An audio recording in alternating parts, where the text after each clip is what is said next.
Good morning mga ka-farmers. Narito po tayo sa isang lote na pwesto natin ng ating tanim na talong. Dito po ay hindi pa masyadong karamihan ng bunga. Kasi po yung unang bulaklak nito halos po ay hindi tumuloy ng laglag. Pero ngayon bumabawi na siya. So, nalinis na po natin bayabat ilalim niya.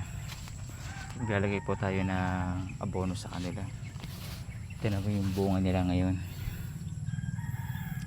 Humahabol na po dun sa ating isang pwesto na marami ng bunga, pero ito nag-uumpis na rin.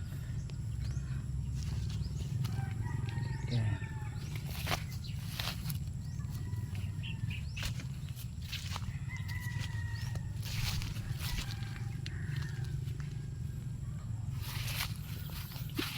Harvest sana po tayo ngayon, kaso po pinagpabukas ko na lang kasi para 2 araw na kulong.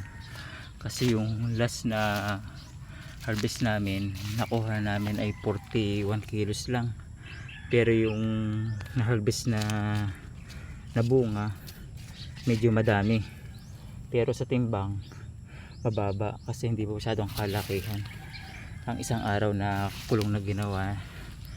Pero ngayon gagawin natin 2 araw na, so titingnan natin kung gaano karami makukuha natin bukas, kung ilang kilo o ilang bandel. Kasi kaya ito, kung kinuha natin to kanina may ilalaki pa siya para bukas, so dagdag timbang din yun. Kasi hindi naman oversize naman to masyado, kagandahan lang ang sukat.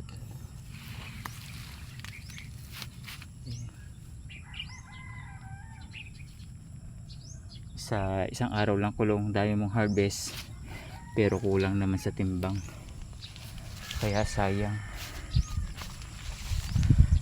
Ang kaganda pa naman ng bunga ng ating talong, talagang iba to with may kilo, pero yung tsura niya maganda.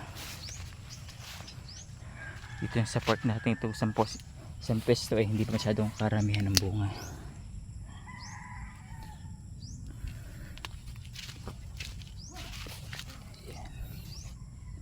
Kaya ito di pa halos kalakihan.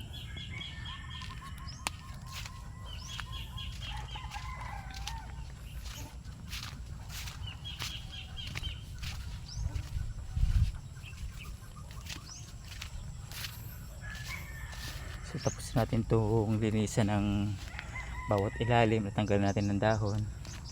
Dito naman tayo sa katabi niya, dito naman tayo mag-uumpisa magtanggal din ng mga dahon at damo sa ilalim. Ayan bunga niya. Ito kagandahan lang to para bukas.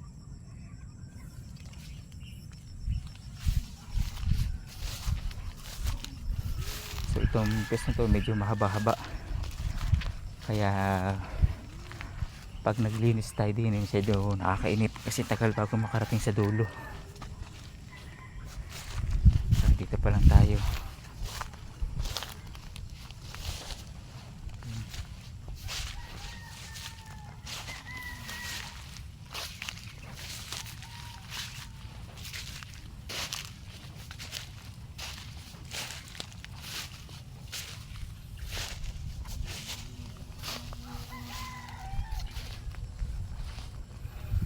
Sana itumaas ng presyo ng talong mga farmers, para lang po tayo ay madaling makasambot sa ating mga puhunan na ginamit dito sa ating paghahalaman talong, at tayo kumita.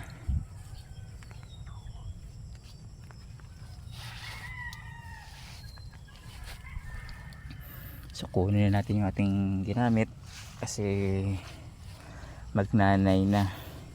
Maghahatid naman tayo sa aking misis sa kanyang trabaho, kaya laking bagay na si misis ang trabaho, ako ang nasa bahay. Nakapaghalaman ako, hatid sundo sa mga bata, saka sa kanya, hindi na siya namamasahe.